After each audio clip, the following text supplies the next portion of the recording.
Hello, it's Nat. Welcome back to my channel.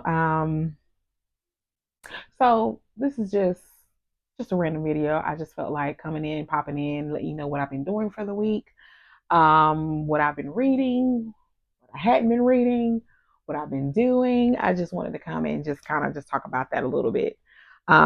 If you're new here, again, my name is Nat. I go by the name of the Bookish Wife.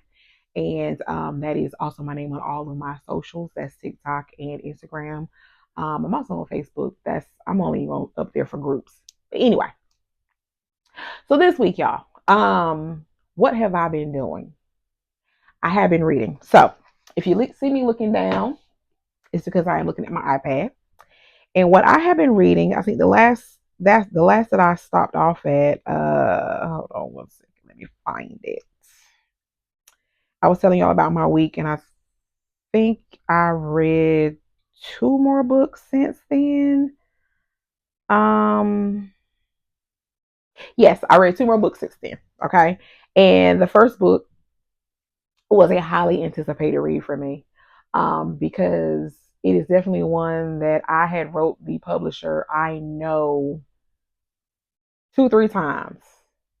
I've been trying to get the physical copy in my hand. I didn't get that. However, NetGalley Macmillan Audio approved me for S.A. Cosby's King of Ashes. And let me tell y'all something.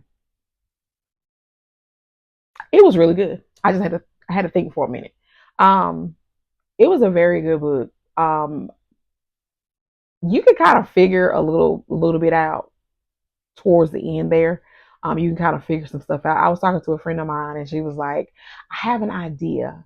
I have an idea of what's going on, and I just wonder if that's what it is. And I said, well, what did you think? And so she came back and she was like, yeah, what I thought is what happened. And I'm like, yeah, it was really good. The way he wrapped that whole story up, it was really, really good.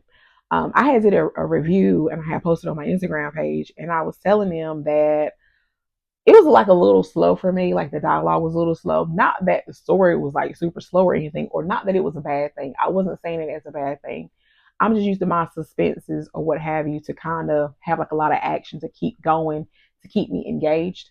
But not saying that things weren't happening. They were happening, but it was just like the dialogue part of it was kind of a little slow. But when things took place, okay, that let's just talk about that. When things took place, they really took place. So King of Ashes was really good. I think I gave it a 4.25, I think I gave it a 4.25. S.A. Cosby is one of my favorite authors when it comes to like suspense or what have you. All Sinners Bleed is like my top favorite. I did like Razor Blade Tears. I didn't like it as much as I liked All Sinners Bleed, but that's not to say that it wasn't a good book because it really was a good book. I just like All Sinners Bleed more.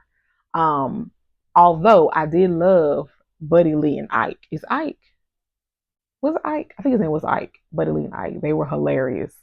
Buddy Lee was he was different. Okay, but anyway, next up, I read The DeSantis Cartel by Casey Mills. Okay. So if you give me arranged marriage, you give me like a cartel type, mafia type stuff, I'm sold. I want to read it all. People kind of call it, I guess, dark romance or whatever, but I don't even call that dark. There were some things that took place, but it was a really good book. Like I really enjoyed it. My guy, I'm about to call him Logic. His name was not Logic. I read another book whose guy's name was Logic, but what was his name? Azriel. Azriel DeSantis, honey. Nothing to be played with. Nothing to be played with at all. Okay. But once he got with my girl, it was up from there. Like I really enjoyed this one. It wasn't too dark. He did get kind of dirty a little bit, but outside of that, I mean, he had to do what he had to do, right? He's in a cartel. Like he's like, you know what I'm saying? He had to do it. So, but that is what I read this week. I started Kasha Thompson's new one. I can't think of the name of it, y'all. I'm bad with names. And I don't have it in front of me. And I don't even think I said that I actually started reading it yet. So okay, that brings me to the question. So when you start reading a book, do you automatically go on ahead and put it on Goodreads or Graph and say that you're reading it? Or do you wait to see if you really like the book and then you say you're reading it? I have a thing where I'll start reading it. Matter of fact, I might be almost done, and then I'll go on Storygraph, Goodreads, or what have you, and say that I'm reading it, and then I'll adjust the dates. Because too many times I've said that I started reading something, and then I had to go back and say, no, I'm not reading because I DNF'd it. Am I the only one that does that? Okay, anyway. I did start to do that, but I got a phone call from one of the ladies in my book club, and my book club says that we're going to read John Mars's is it Keep It in the Family? I think it's called Keep It in the Family. And that's suspense, and that's the book club pick. So I got that on Prime Reading, and the audio came along with that for free. So I'm gonna check that out. I did listen to, I guess it was the prologue. I don't know what I'm getting ready to get into, y'all. I don't know what I'm getting ready to get into. Have no idea. But that's definitely what we're going to read. And I went to two bookstores. Okay, next thing. Today is indie book club, indie bookstore day, where you go to an indie bookstore and you support, buy, and all those things. I went to a local indie bookstore that I have here. We don't have literally, don't. I think that's like maybe the only one we have. I went in there and I asked them, did they actually have the John Mars book? They didn't. They did not have it. They didn't have any John Mars at all. Um, they had a bunch of Frida. They had Frida McFadden. I didn't need Frida. I done read a lot of Frida. I didn't need Frida, right? So then I went to go look for Zeal by Morgan Jerkins. They didn't have that either. I went looking for, what was the other one? Happy Land by Dolan Perkins Valdez. They didn't have that one. I went looking for even the Emily Henry, the brand new one.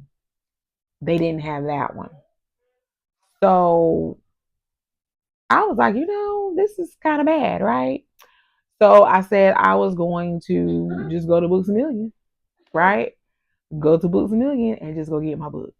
And I went to Books a Million and they had Zeal. And let me tell y'all something. Zeal, it was the only book that they had. Look at this one down here. What do you want? Get it off your face. Get it off your face. Why do you have tape on your face? Not tape, it's stickers. Well, stickers. Why do you have them on your face? Don't do that. Okay. All right. And that was a little one. So I finally got it in my hands, y'all. I finally got it in my hands. And I'm so excited because this is one of my most anticipated reads of 2025 outside of King of Ashes. And I've already read that one. But this one, I think I wanted to read this more than I wanted to read Happy Land. I do want to read Happy Land though. But this one is the one that I really, really, really, really, really, really, really, really wanted to read. Okay. In case if you don't know what it's about, let's give you the synopsis. Um, Harlem, 2019. Ardelia and Oliver are hosting their engagement party. As the guests get ready to leave, he hands her a love letter on a yellowing, crumbling piece of paper. Now, is it Natchez or Natchez? Natchez? Anyway, 1865. Discharged from the Union Army as a free man after the war's end, Harrison returns to Mississippi to reunite with the woman he loves. I think it's Tirzah. Upon his arrival at the Freedmen's Bureau, though he catches the eye of a woman working there who is determined to thwart his efforts to find his beloved, after tragedy strikes, Harrison resigns himself to a life with her. Meanwhile, in Louisiana, the newly freed Tirzah is teaching at a freedmen's school and discovers an advertisement in the local paper looking for her. My child keeps coming, y'all. She keeps coming over here. I keep telling her to go head on, and she keeps coming. What do you want, little one? Take that off your face. Don't do that. Go throw it away. Thank you. Go throw it away. Um, Anyway, let me start over. Meanwhile, in Louisiana, the newly freed Terzai is teaching at a freedmen's school and discovers an advertisement in the local paper looking for her. Though she knows Harrison must have placed it and longs to find him, the risk of fleeing are too great, and Terzai chooses the life of seeming security right in front of her. Yeah. Spanning more than 150 years, Jerkins's extraordinary novel intertwines the stories of these star-crossed lovers and their descendants. As Terzai's family moves across the country during the Great Migration, they challenge authority with devastating consequences, while the legacy of heartbreak and loss continues on in the lives of Harrison's progeny. When Ardelia meets Oliver, she finds that his family's history is as full of secrets and omissions as her own. Could their connection be a cosmic reconciliation, satisfying and satisfying the unfulfilled desires of their ancestors, or will the weight of the past, present, and future tear them apart? Sweeping, textured, and meticulously researched, Zeal is both a story of how one generation's choices reverberate through the years and an incredible portrait of an enduring love. Don't that sound good? Oh my gosh, I've got to read this. I'm so glad that I was able to get this copy here. I was hoping that I would have gotten the advance copy there from the publisher. I selected it twice because I got the emails and I selected it two different times to receive it. I didn't ever receive it, which is fine, But I have it, and I felt like it was meant to be because it was the only one in the store. That's why I had it. So I'm excited about that. Another thing, Meet Me at the Crossroads, right? By Megan Giddings. This right here, I am part of a book tour for Hear Our Voices. This is a new to me author as well. Morgan Jerkins is a new to me author as well. But this one, um, yeah, I'm interested in reading this one. I have a book tour. I think it is. This was in June, so I have a little time to read this one. But to tell you about this one a little bit. On an ordinary summer morning, the world is changed by the appearance of seven mysterious doors that seemingly lead to another world. People are, of course, mesmerized and intrigued. A new dimension filled with beauty and resources beckons them to step into an adventure. But perhaps inevitably, people soon learn that what looks like paradise may very well be filled with danger.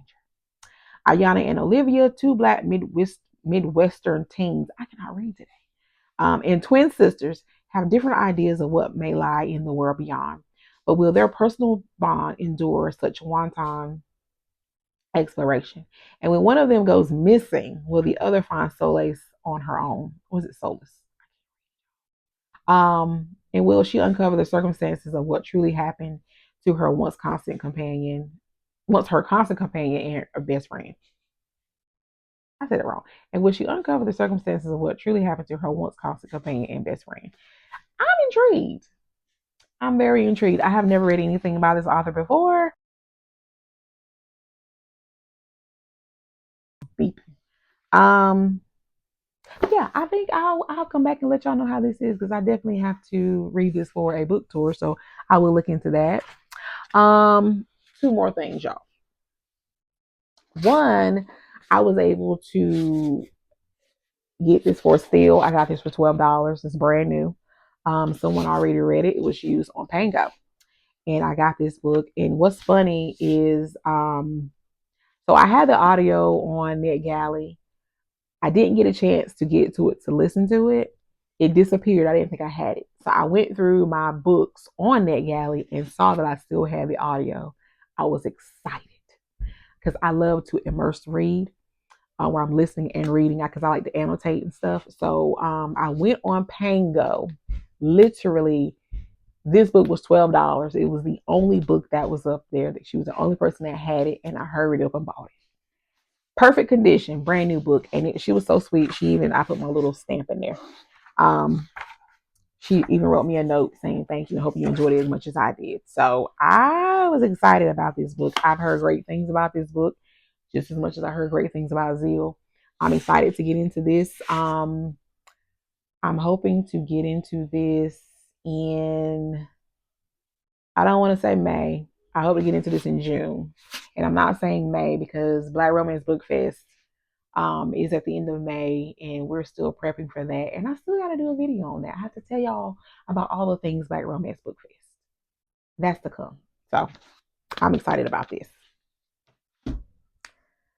Lastly, speaking of Black Romance Book Fest, working along with the ladies on that on the team. I am the communications liaison for them.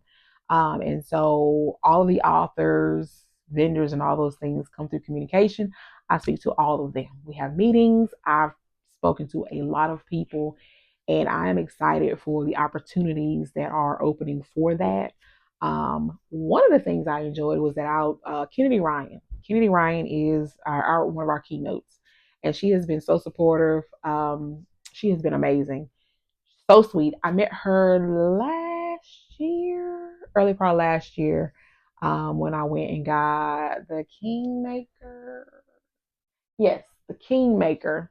And I had got it signed, and I took some books to get her signed and everything. And I actually already had before I let go. But because I like my collection, I like hardcover. I asked her if she had hardcover for before I let go, and she had hardcover. And so I was able to get a hardcover from her. And she also signed it, y'all. She signed my book. I'm so excited. She signed it till the wheels fall off. I'm so excited about this. I have two copies. I have the paperback and I have the hardcover, but I will annotate the paperback, which, this is one of my comfort reads. I done read this story. I have the audio as well. I know I have listened to and read this story, I know 5 times. It's just what it is. It's just what it is. But anyway, that is what I have. So, yeah, that's all I got for y'all this week. I don't know. So going into next week, I think I may start. I'm not sure what I'm going to start because I have a lot of books that I want to read, but I'm going to have to just plan it out. And so, yeah, I'm going to have to plan that out. I'm not sure what I'm going to do. Why? So the little one wants to say something. Come on. Come say something. I got to sneeze. Come on. Excuse me, y'all. Come say something. Say hello. Hello. Say hello. Hello. All right. Go back that way. I have to do a video with her too because we have to read. We have to have story time. We have not had story time because she is so unhinged and she does not want to act like y'all. Anyway, that's all I have for y'all. I'm not sure what I'm going to read next week. I'm really trying to figure that out. I don't know. Like I said, I have a lot of things that's going on right now. Like I said, I started the Kasha Thompson new book. I did listen to the John Mars book for my book club. I did listen to that a little bit, the prologue. She's making all this noise in the background. But anyway, yeah, it's time for me to go. I guess I'll come back and let y'all know what I decided to read in the next, update about what's been going on with me. So there you go. Until next time.